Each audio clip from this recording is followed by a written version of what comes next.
அதிகம் நல்லவனாக இருக்க நினைக்காதே. உன்னை நடிகன் என்று சொல்லிவிடுவார்கள். அதிகமான அன்போடு நடந்து கொள்ளாதே. உன்னை அடிமையாக்கி விடுவார்கள். அதிகம் பொறுமையுடன் இருக்காதே. உன்னை பைத்தியம் என்பார்கள். வெளிப்படையாக இருந்து விடாதே. பலர் உன்னை வெறுக்க நேரிடும்.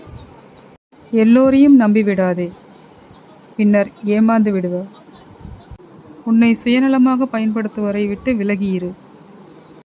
உன் வளர்ச்சியை கண்டு பொறாமைப்படுபவரை விட்டு விலகியிரு. உன் வளர்ச்சியை நீ யாரிடமும் சொல்லாதே. உதவி என்று கேட்பவர்களுக்கு நீ தாராளமாக உதவி செய். ஆனால் உனக்கு என்று கொஞ்சம் வைத்துக்கொண்டு அவர்களுக்கு உதவி செய்.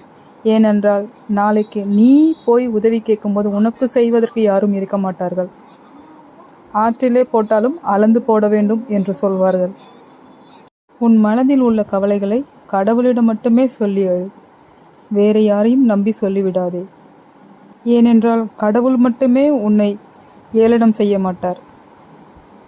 உன்னால் முடிந்தால் இந்த பங்குனி உத்திரம் அன்று ஒரு 10 ஏழைகளுக்கு அன்னதானம் செய்.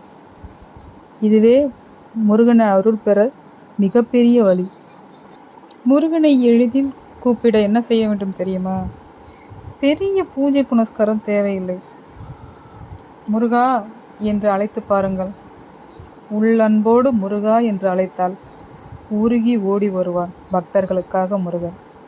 இந்த பதிவு உங்களுக்கு பிடித்திருந்தால் அஞ்சு சமையல் சேனலில் லைக் செய்து ஷேர் செய்து சப்ஸ்கிரைப் பண்ணலாம்.